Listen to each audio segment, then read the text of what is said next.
So I'm going to begin this presentation with this title that we've got on the screen here.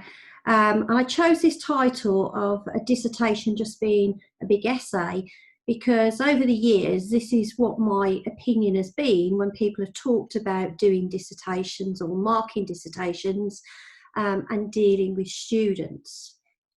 Now, you're probably wondering why I've come to this conclusion. As many of you probably know, when you came to work at the university, what a dissertation was. And this is really the background that I've come from. So very briefly, I left school at 16. I didn't do any A-levels or any sort of further or higher education. And I basically fell into an apprenticeship in a manufacturing company and then fell into the accountancy role. So we sort of started moving around the company, doing lots of different jobs, and I did some work in the accountancy department, and they asked me to stay there and to do more specialisation. So I went on to complete my 5-year apprenticeship. At the end of it, I walked away with my professional qualifications in SEMA and some other specialised qualifications in taxation. At that point, I then decided that I wanted to move into teaching myself, and I moved into further education, where I stayed for a further 8 years. And during that time, I did my PGCE to get myself qualified as a teacher, and taught on lots of different types of accountancy, business and taxation courses. After that 8-year period, I then moved into working for the private sector, still teaching accountancy, and I went to work for a company called Kaplan for 10 years, specialising very much in the professional qualifications, ranging from the sort of lower level of AAT all the way through to ACCA, SEMA, ICAW, and the specialised tax qualifications of ATT.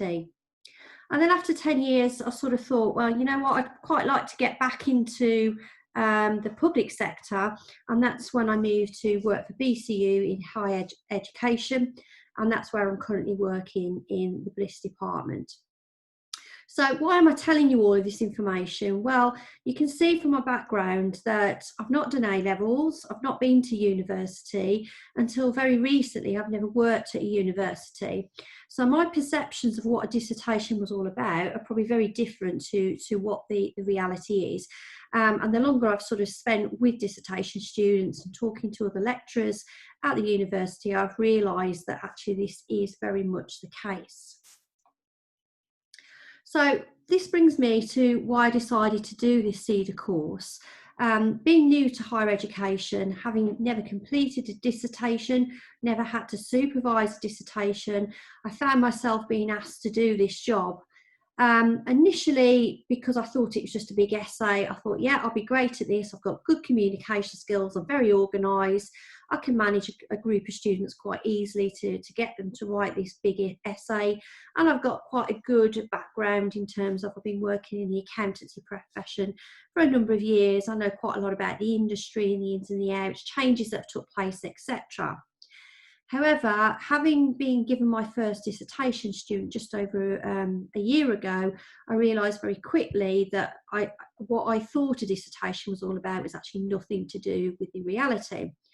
And I got very weak knowledge of how it operated, what research methods students could use, how the dissertation was structured, how it was marked, etc., etc. So during this period of COVID, I decided, you know what, this is a good time to try and do a course, try and get on top of this area, which clearly I don't know an awful lot about. I think I could do quite a good job of it if I understood it better, and that's why I decided to move on to this course. So what I've actually learned on the course, well, the first thing I learned is that students don't always do what you expect them to do. So my perception was, when I sort of found out about these dissertation students I'd be looking after, that they'd be quite educated, very motivated, they'd really want to do this dissertation, because I was thinking, well, you know, why would you want to choose this option of doing this big essay unless it is something that you're really keen to learn about? So I thought they'd come quite motivated with some great ideas, and really I'd just be making sure that they kept on top of the work, and then being more involved with just, you know, generally chasing them, marking the work, etc. at the end. So that was my opinion, and I found out very quickly with the students I've had that isn't necessarily the case. I'm not saying some students don't come very motivated, but most of them that I've had to deal with have really not had much of an idea of what a dissertation is all about. So they've chosen this option because they think it's an easier option. They don't really know what they want to write about, so they want you to help them with topics. When they've got a topic, they don't really know where to start.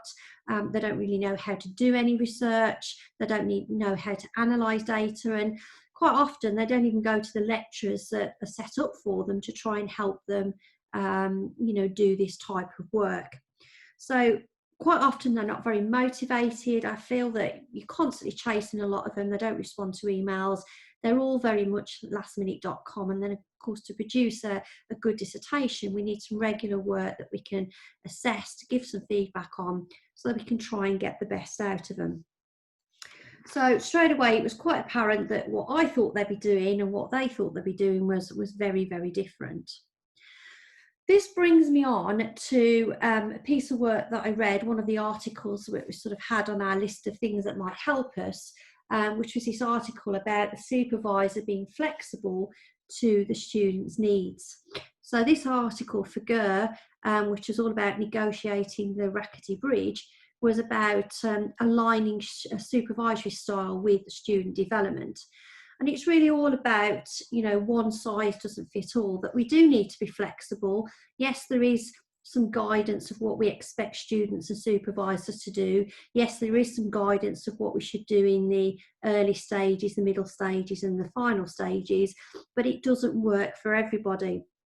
That it is really important that we develop a model that works for our students. We need to have a model where students know what's expected, the supervisor knows what they're expected to do. We need a good working relationship, good understanding between us, but being flexible to make sure that if we have got differences, that we're able to sort of negotiate them between us.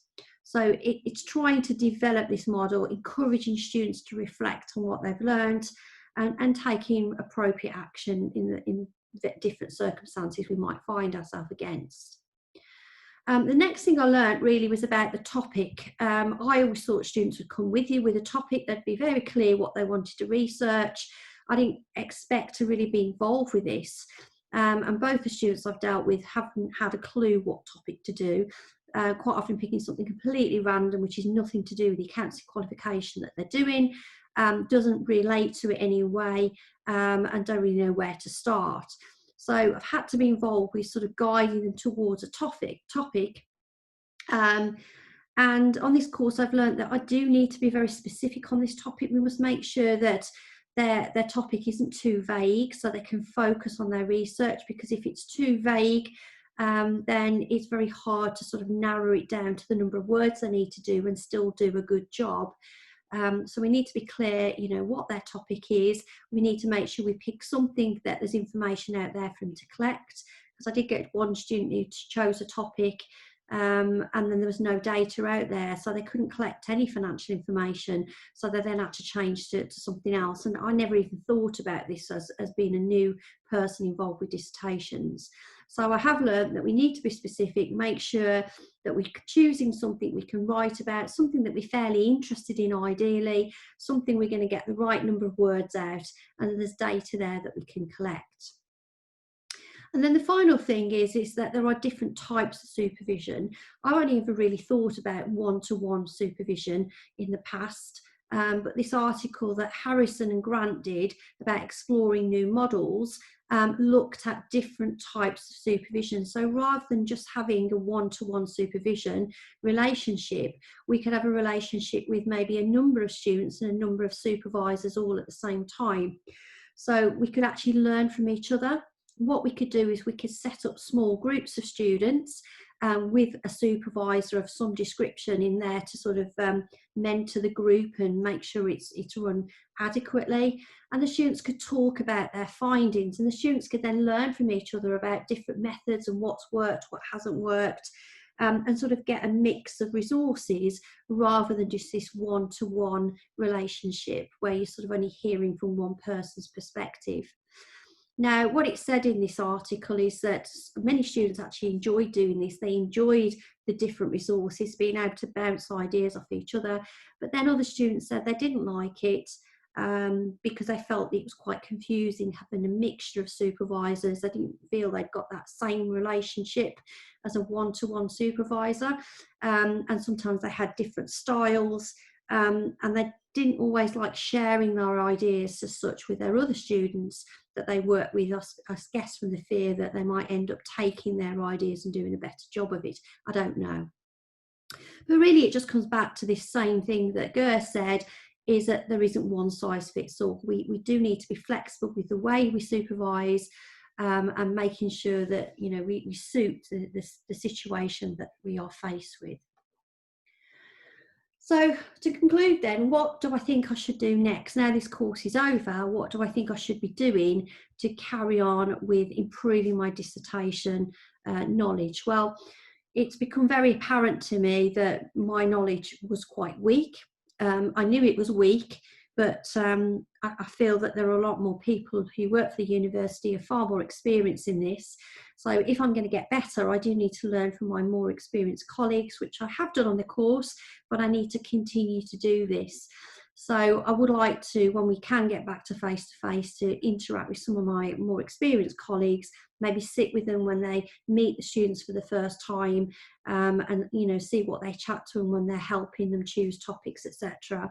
And also in understanding the different methods of research that students could do. This is probably the best way to do this would be to do some research myself, but at the moment this isn't possible if we're not able to do any training in-house. So because there's a stop on that, I can't really do a lot about that at the moment, but I think the only way I'm going to understand it better is if I try to do some of it myself and see what sort of problems the students start to face when they're trying to do this. And finally, the marking side of the dissertation.